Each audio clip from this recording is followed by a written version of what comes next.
ஜெஃப்னாபடியின் சொந்தங்களுக்கு வணக்கம். இந்த காணொலியில் பல விஷயங்கள் தொடர்பாக ஆராய்ப்போம். முதல்ல குறிப்பாக இந்த இஷாரா சிப்பந்தி சம்பந்தமான விடயம் அண்மை காலமாக ஒரு பேசுபொருளாக இருந்தது. அதில் ஜாழ்ப்பாணம் கிள்வச்சி பகுதியைச் சேர்ந்த 4 கைது செய்யப்பட்டிருக்கின்றார்கள். இந்த இஷாரா சிப்பந்தியினுடைய தகவல்கள் வந்த இடத்துல ஏதோ ஒரு மர்மமான பாதையினூடாகத்தான் இவர் இந்தியாவிலிருந்து நேபாளத்துக்கு சென்றிருப்பார் என்கின்ற தகவல்கள் அண்மை காலமாக வெளியாகிய சூழ்நிலையில் இவர் எந்த பகுதியை தேர்ந்தெடுப்பார் என்று பார்த்த இடத்துல நேரடியாக இவர் தலைமன்னாரில் இருந்து செல்வதற்கான வாய்ப்புகள் குறைவு. ஒன்று தலைமன்னாரில் பாதுகாப்புகள் பலப்படுத்தப்பட்டிருக்கும், அல்லது தலைமன்னாரிலிருந்து நேரடியாக ராமேஸ்வரம் போன்ற பொழுது ராமேஸ்வரத்தில் பாதுகாப்பு பலப்படுத்தப்பட்டிருக்கும். ஆகவே இவர் இந்த காங்கேசன் துறையிலிருந்து தொண்டி பாதையை பயன்படுத்தியிருக்கலாம், அல்லது இந்த குருநகர் பாதையினூடாக இந்த சிறுகடலினூடாக அவர் தொண்டியை அடைந்திருக்கலாம் என்ற தகவல்கள் இப்போ கொஞ்ச காலமாக பரவி வந்து கொண்டிருக்கின்றது. கிட்டத்தட்ட இந்த விடயங்களை வைத்து பார்க்கின்ற பொழுது இந்த குருநகர் பகுதியில் இது சம்பந்தமாக விசாரித்த இடத்துல பல விடயங்கள் வெளியாகிற சூழ்நிலையில் இந்த இவர் படகுல ஏறி பயணித்த பொழுது, அந்த சிறு படகுல ஏறி பயணித்த பொழுது அந்த இடத்துல இவர் அழுதிருக்கின்றார்.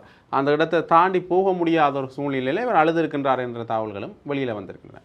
இது இவ்வாறு இருக்க இந்த பொதுஜன பெரமுன ஆதரவாளர்கள்ட்ட இருந்து பெரும்பாலும் பார விஷயம் என்னென்னா, தயவு செஞ்சு இதோட பொதுஜன பெரமுன தொடர்படுத்தாதீங்க என்ற விஷயத்தை அவர்கள் சொல்லியிருந்தார்கள். ஏதோ ஒரு வகையில் இந்த கெகல் பத்திர பத்ம இந்த ராஜபக்சவோட தொடர்பில் இருந்தவர் என்ற தகவல்கள் கொஞ்சம் கொஞ்சமாக கசிந்த இடத்துல இனி வருங்காலங்களில் இந்த ராஜபக்சக்களையும் இதை சம்மந்தப்படுத்தி பார்ப்பார்களோ என்ற பயத்தில் தான் இவர்கள் சொல்கின்றார்களோ என்ற கேள்வியும் எழுந்திருக்கின்றது. சரி, இது இவ்வாறு இருக்க இந்த விஷயத்தில் இன்னும் மொத்தமாக 7 பேர் இன்று வரைக்குமே கைது செய்யப்பட்டிருக்கின்றார்கள்.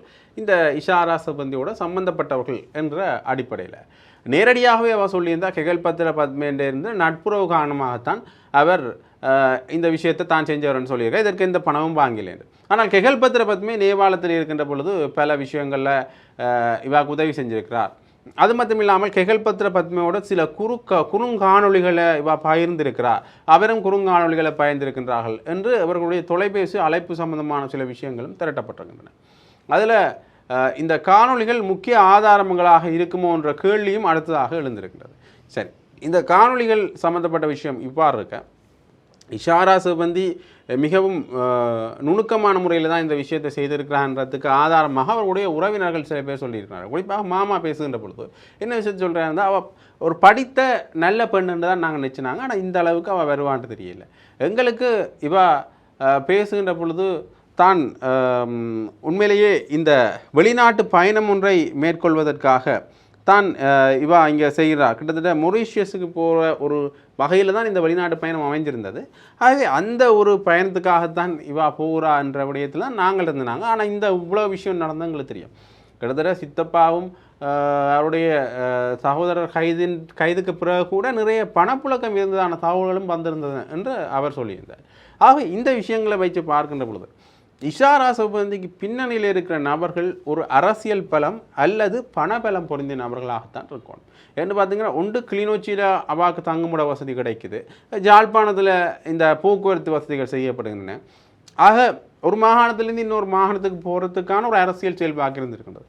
இது ஒரு நாட்டிலேருந்து இன்னொரு நாட்டுக்கு போகிறதுக்கு கூட அரசியல் செல்வாக்கு இருந்தது, அல்லது இந்த இந்தியாவினுடைய அரசியல் செல்வாக்கு அல்ல நேபாளத்தில் ஏதோ ஒரு வகையில் அரசியல் செல்வாக்கு உடைய நபர்களுடைய இவர்களுக்கு இந்த சம்பந்தம் இருக்கும் என்ற கேள்வி எழுந்திருக்கின்றது. அல்லது உள்ளூர் குழுக்களை வச்சு, உள்ளூர் மாஃபியா அல்லது உள்ளூர் பாதாள குழுக்களை வச்சு இந்த விடயங்கள் நிறைவேற்றப்பட்டிருக்கலாம். ஆகவே இந்த இருவேறு திசைகளினூடாக விசாரணைகள் நடந்த வண்ணமே இருக்கின்றன. இந்த விசாரணைகளின் முடிவில் தான் என்ன விஷயம் என்றது முழுக்களுமே தெரியவர்.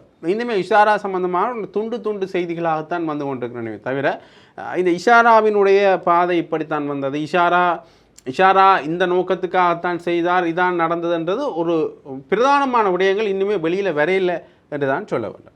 அது மட்டும் இல்லாமல் பிரதான சூத்திரதாரியும் இன்னும் சரியான வகையில் பிடிபடையில்லை.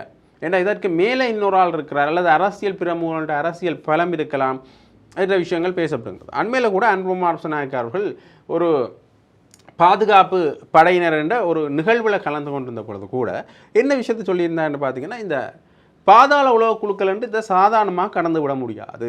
இது வெறுமனே இந்த பாதாள உலக குழுக்களாக இருந்தால் உடனடியாக இந்த கைது நடவடிக்கையின் மூலம் இது சரி வந்து. ஆனால் இங்கே நுணுக்கமான அரசியல் ஒன்று கலந்திருக்கின்றது. இதன் பின்னணியில் அரசியல்வாதிகளின் முகங்கள் இருக்கின்றன. ஆகவே இதை நாங்கள் கொஞ்சம் கொண்டு செல்வது வந்து கடினமாக இருக்கின்றது. ஆகவே இந்த விஷயம் தொடர்பாக கொஞ்சம் ஆராயணும்னு சொல்லியிருந்தார். அது மட்டும் இல்லாமல் விமல் வீரவன்ஸ் அவர்கள் பேசுகின்ற பொழுது இதை ஏதோ ஒரு அரசியல் படங்காட்டு நிகழ்வுகளாக இவர்கள் பயன்படுத்துகின்றார்கள். ஏனென்றா முன்னைய காலகட்டங்களில் கூட பல பாதாள உலக குழுக்கள் வந்து வெளியில் வந்திருந்தார்கள். உதாரணமாக முக்கியமான சில நபர்களை கொண்டு வரைக்க கூட நாங்கள் யாருக்குமே தெரியாத மாதிரி தான் கொண்டு வந்தாங்க. ஊடக பிரபலமாக இல்லாது. இப்போ அது ஊடக பிரபலமாகுது. ஒன்று இந்த அரசியல்வாதிகளுக்கு ஊடக பிரபலம் தேவைப்படுது, அதாவது ஆளுங்கட்சிக்கு ஊடக பிரபலம் தேவைப்படுது. இல்லையென்றா இந்த குற்றவாளிகளை கதாநாயகர்கள் அல்லது கதாநாயகிகள் ஆக்குகின்றார்கள். இது வந்து இளைய சமுதாயத்தினரை பாதிக்கிற ஒரு விதமாக இருக்கும் என்று விமல் வீரவன்ஸ் அவர்கள் சொல்லியிருந்தார். அடுத்தாக இன்னொரு முக்கியமான விஷயத்தை நான் அதில் பார்க்கணும்னு பார்த்தீங்கன்னா, ஐக்கிய மக்கள் சக்தியினுடைய பிரதேச சபை தலைவர் வந்து சுட்டுக் கொல்லப்பட்டிருந்தார். ஆக இந்த பிரதேச சபை தலைவர் சுட்டுக் கொல்லப்பட்டதுலேருந்து பல விஷயங்கள் வெளியாக இருந்ததுன்னா நாட்டின் இறையாமைக்கு இது பாதுகாப்பு அச்சத்தை ஏற்படுத்துகிற விடயமாக மாறி இருக்கின்றது, தேசிய பாதுகாப்புக்கு அச்சத்தை ஏற்படுத்துகிற விடயமாக மாறி இருந்ததுன்ற பல எதிர்ப்பலைகள் கிளம்பியிருந்தன இந்த ஆளுங்கட்சி மேலே. அப்போ இது தொடர்பாக சஜித் பிரேமதாஸ் அவர்கள் பாராளுமன்றத்தில் பேச எழுந்த பொழுது சபாநாயகர் என்ன விஷயம் சொன்னார்னு பார்த்தீங்கன்னா, இதற்குரிய நேரம் இதுவல்ல என்ற விடயத்தை அவர் சொன்ன பிறகு அங்கே பெரும் பதற்றமும் கூச்சலும் எழுந்திருக்கின்றது. உடனடியாக எதிர்க்கட்சிகள் பெருங்கூக்குரலிட்டு இந்த விஷயத்தை உடனடியாக பேசணும் என்றது சஜித் பிரேமதாஸுக்கு ஆதரவு தெரிவித்திருந்தார். உடனடியாக சஜித் பிரேமதாஸுக்கான நேரம் வழங்கப்பட்டது. சஜித் பிரேமதாஸ் இந்த விஷயம் தொடர்பாக பேசுகிறார். அதற்கு பிறகு பாதுகாப்பு சம்பந்தமான பாதுகாப்பு விடயங்கள் சம்பந்தமாக பேசப்படுகின்றது. உடனடியாக அந்த இடத்துலையும் பிறகு கூக்குரல் ஏற்படுகின்றது. වැලිගම ප්‍රාදේශ සභාවේ සභාපති ලසන්ත වික්‍රමසේකර මහත්මයාට සභාව තුල ඒ මහජන දිනය පවත්වන අවස්ථාවේ වෙඩි තියලා නෑ පොඩ්ඩක් කතා කරන්න ඉඩ දෙන්න. මේක බරපතල තත්ත්වයක්. ප්‍රාදේශ සභාවේ සභාපතිතුමා වැලිගම ප්‍රාදේශ සභාවේ සභාපතිතුමා එතුමාගේ රාජකාරිය ඉෂ්ට කරනකොට මහජන දිනය පවත්වනකොට ඇවිල්ලා වෙඩි තියලා. දැන් ඔබතුමාම දන්නවා දැන් එක වෙලාවක් කිව්වා ජනතා විමුක්ති පෙරමුණේ മന്ത്രിවරු දෙන්නේ කතුරුදහන් කරෙව්වයි කියලා. තව වෙලාවක කිව්වා නීතිඥවරයෙකුට වෙඩි තිබ්බයි කියලා. ඒ ඔක්කොම කරලා මේ මනුස්සනායකතුමා ඒ සම්බන්ධයෙන් පොලිසිය සහ අදාළ ආරක්ෂා අනිවාර්ය ක්‍රියාත්මක විය යුතුයි. අනිවාර්යයෙන්ම. ඔව්. නෑ.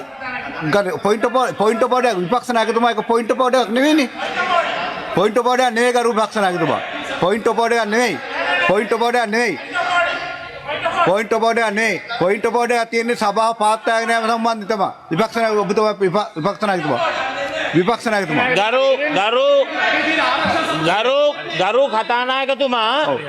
ගරු කතානායකතුමා ප්‍රාදේශීය සභාවේ සභාපති ලසන්ත වික්‍රමසේකර මහත්මයා තමන්ගේ මහජන දිනය සභා ගර්භය තුල සභා කාර්යාලයේ කරගෙන යනකොට වෙඩි ප්‍රහාර වලට ලක් වෙලා බරපතල ලෙස අපිට දැනගන්න තිබෙන ආකාරයට තුවාල වෙලා බරපතල ලෙස නීති විනය ක්‍රියාත්මක යුතුයි. ආණ්ඩු පක්ෂයේ ප්‍රධාන සංවිධායකතුමා. ගරු කතානායකතුමනි පොයින්ට් ඔෆ් ඔර්ඩර් සභාවේ මේ සභාවනේ පවත්වන ප්‍රාදේශ සභාවේ සභාපතිවරයාට වෙඩි තැබීම සම්බන්ධ සිදුවීම වාර්තා වුණා. දැන් පොලිසිය ඒ ගැන විමර්ශන කරමින් යනවා. ලැබෙන විමර්ශනවල ප්‍රතිඵල පාර්ලිමේන්තුවේ ඉදිරිපත් කරන්න පුළුවන් ප්‍රමාණයක් මහජන ආරක්ෂක ඇමතිවරයා තව පැය කිහිපයකින් ඉදිරිපත් කරાવી. දැන් තමයි පොලිස් විමර්ශන ආරම්භ කළේ. ඒ අනුව ඒ විමර්ශන ප්‍රගතිය මේකට අදාළ කරන අත්දැකීම් ගැනීම පිළිබඳව කරුණු ඉක්මනට පාර්ලිමේන්තුවේ වාර්තා කරනවා. බලශක්ති අමාත්‍ය ගරු විපක්ෂ නායකතුමා. ඔව් ගරු කතානායකතුමා වැලිගම ප්‍රාදේශ සභාවේ සභාපති කියන්නේ උඩින් පාත්තුවේ කෙනෙක් නෙවෙයි මහජන නියෝජිතයෙක්.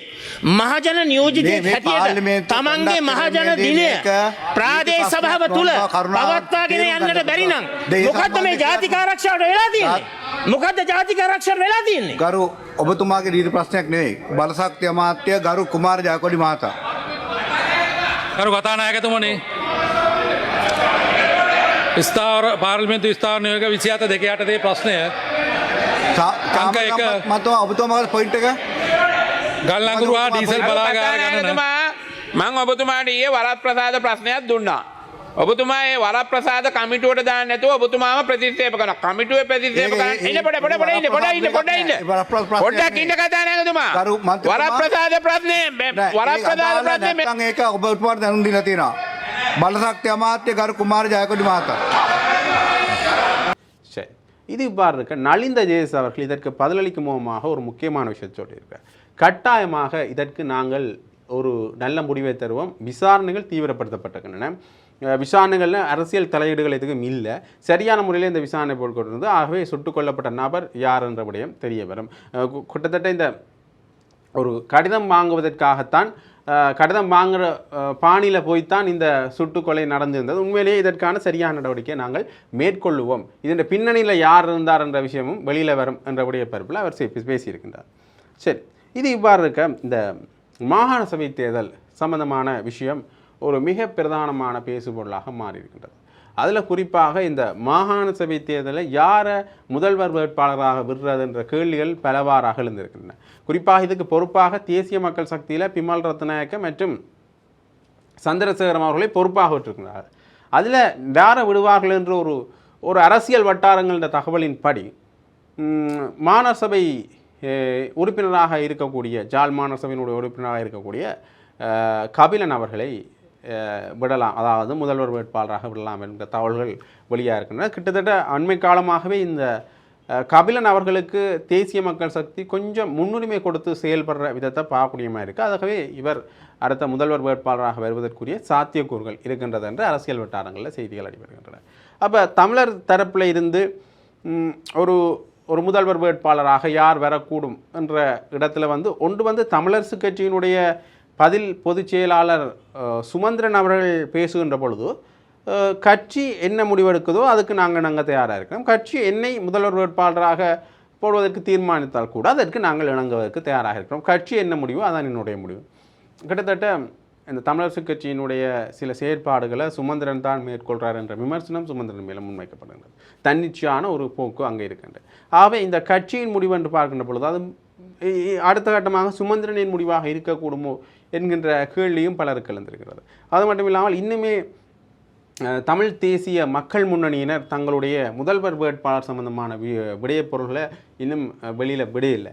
இன்னும் பல கட்சிகள் உதாரணமாக சங்கு சின்னம் வென்ற பலர் தங்களுடைய முதல்வர் வேட்பாளர் யார் என்ற விடயங்களை வெளியில் விடையில்லை. ஆகவே இந்த மாகாண சபை தேர்தல் முன்னைய மாகாண சபை தேர்தலையும் விட ஒரு காரசாரமான தேர்தலாக இருக்கலாம் என்று பேசப்படுகின்றது. பார்க்கலாம் எந்த அளவுக்கு போகுதுன்னு. அது மட்டும் இல்லாமல் தேர்தல் ஆணையாளர் நாயகம் சொல்கின்ற பொழுது இந்த பாராளுமன்றத்தில் சட்டம் நிறைவேற்றப்படுமாக இருந்தால் உடனடியாக நாளை கூட நாங்கள் மாகாண சபை தேர்தல் நடத்துறதுக்கு தயாராக இருக்கணும் தான் அவர் சொல்லியிருக்கின்றார். ஆகவே ஏதோ ஒன்று இந்த கேபினட் பாராளுமன்றத்திலாம் இருக்கின்றது. இனி பாராளுமன்றம் எடுக்கின்ற முடிவு தான் மாகாண சபை தேர்தலுடைய முடிவாக இருக்க போன்றது. சரி, தொடர்ந்து பார்க்கலாம் இந்த மாகாண சபை சம்பந்தமான விடயங்கள் எந்த அளவில் போகுது. சரி, இது இவ்வாறு கேட்க சுமந்திரன் அவர்கள் அண்மையில் ஒரு ஊடக சந்திப்பொன்றில் ஒரு முக்கியமான சில விடயங்களை சொல்லியிருக்கிறார். குறிப்பாக சரத் பொன்சேகா அவர்கள் தான் இந்த விடயங்கள், அதாவது கொடபாய ராஜபக்ச அவர்கள் வெள்ளை கொடியோடு வந்தவர்களை சுட்டுக் கொள்ள சொன்னார். சவேந்திர சில்வா அவர்கள் தொலைபேசி மூலமாக தன்னுடைய படையினருக்கு இந்த அறிவித்தலை வழங்கினார். இது ஊடகங்கள் சுற்றி வர நின்றது. இதை அவர் கவனிக்காமல் இந்த விஷயங்களை சொல்லினார். இதற்குரிய காணொலி ஆதாரம் என்னட்ட இருக்கு என்று சரத் பொன்சேகா அவர்கள் சொல்லியிருந்தார். இது சம்பந்தமாக சுமந்திரனிடம் ஒரு விடயம் கேட்கப்படுகின்றது. ஏன்னு பார்த்தீங்கன்னா சர்வதேச விசாரணை சம்பந்தமான சர்ச்சையில் சரத் பொன்சேகா அவர்கள் சிக்கின மாதிரி அல்லது பலர் இந்த சில விஷயங்களை சொல்லி சிக்கின மாதிரி, அதாவது போர்க்குற்றவாளிகளாக அல்ல, அவர்கள் சொன்ன விஷயங்கள் சர்ச்சையை ஏற்படுத்தி ஊடகங்களில் பெரிய பேசுபொருளாக மாறியிருந்தது. அதில் ஒன்று சரத் பொன்சேகா. சுமந்திரன் அவர்கள் கூட முன்னே காலகட்டங்களில் சொன்ன விஷயங்கள் பேசுபொருளாக மாறியிருந்தது, விமர்சனத்துக்குள்ளாக்கப்பட்டிருக்கு. கஜேந்திரகுமார் பொன்னம்பலம் அவர்கள் சொன்ன விஷயங்கள் விமர்சனத்துக்குள்ளாக்கப்பட்டிருந்தது. இப்படி தமிழ் அரசியல்வாதிகளாக இருக்கட்டும், சிங்கள அரசியல்வாதிகளாக இருக்கட்டும், எல்லாரும் இந்த சர்வதேச விசாரணை சம்பந்தமாக சொல்லுகின்ற விடயங்கள் பேசுபொருளாக மாறும். அந்த விஷயத்தில் இப்போ சுமந்திரன் அவர்கள் இது சம்பந்தமான ஒரு விடயத்தை சொல்லியிருக்கிறார். சரத் பொன்சேகா அவர்கள் சர்வதேச விசாரணைக்கு தயாராக இருப்பார் என்றுதான் என்னாலேயும் நம்ப முடிகின்றது. ஏனென்றால் ஏற்கனவே பாராளுமன்றத்தில் தான் சர்வதேச விசாரணைக்கு தயார் என்று அவர் கூறியிருந்தார். சுமந்திரன் பாராளுமன்ற உறுப்பினராக இருக்கின்ற பொழுது சரத் பொன்சேகா அவர்கள் தான் சர்வதேச விசாரணைக்கு தயார் என்ற மாதிரியான ஒரு பொருள் வரத்தான் சொல்லியிருந்தார். ஆகவே அவர் சர்வதேச விசாரணைக்கு தயாராகத்தான் இருப்பார் என்கின்ற பொருள்பட யார் சொல்லியிருக்கிறார்? சுமந்திரன் சொல்லியிருக்கிறார். சரி, இப்போ இந்த இழுபறியில் ஒரு பக்கத்தில் இருக்க இப்போ வவுனியா மாநகர சபையில் இன்னொரு இழுபறி வந்து தோன்றியிருக்கின்றது. அதாவது வவுனியா மாநகர சபையினுடைய முதல்வர் காண்டிமன் மற்றும் பிரதி முதல்வர் போன்றவர்களை அந்த பதவியில் தொடர்வதற்கான இடைக்கால தடை வழங்கப்பட்டிருக்கிறது. ஒன்று அவர்களுக்கு வழங்கப்பட்ட வாக்கள் சம்பந்தமாக எழுந்த சர்ச்சை, மற்றது அவர்களுடைய இருப்பிடங்கள் நிலையான வாழ்விடங்கள் சம்பந்தமான சர்ச்சை, அந்த முகவரி சம்பந்தமான சர்ச்சையை வந்து தேசிய மக்கள் சக்தி எழுப்பியிருக்கின்றது. அது வந்து நீதிமன்றத்தில் போடப்பட்ட வழக்கு சம்பந்தமாக அந்த வழக்கில் இந்த விடயங்கள் வழக்கு நடந்து கொண்டிருக்கின்றது, விசாரணை நடந்து கொண்டிருக்கின்ற வரையில் இவர்களுக்கு இந்த பதவியில் தொடர்வதற்கு இடைக்கால தடை உத்தரவு போடப்பட்டிருக்கின்றது. ஆகவே வவுனியா மாநகர சபையாக தரம் உயர்த்தப்பட்ட பிறகு வந்த முதலாவது முதல்வருக்கும் முதலாவது பிரதி முதல்வருக்குமே ஒரு பிரச்சனை ஒன்று ஏற்பட்டிருக்கிறது. ஆகவே இனி நீதிமன்ற வழக்கில் அதனுடைய முடிவுகள் வருகின்ற பொழுதுதான் இதனுடைய அடுத்த விடயங்கள் தொடர்பாக நாங்கள் பேச முடியும். இப்படியாக பல விடயங்கள் எங்களுடைய அரசியல் பரப்பில் தொடர்ந்து வெளியாகிக் கொண்டே இருக்கின்றன. அந்த விடயங்களை தெரிந்து கொள்வதற்காக ஜெஃப்னா பிரியன் சேனலோடு இணைஞ்சிருங்கோ. நன்றி, வணக்கம்.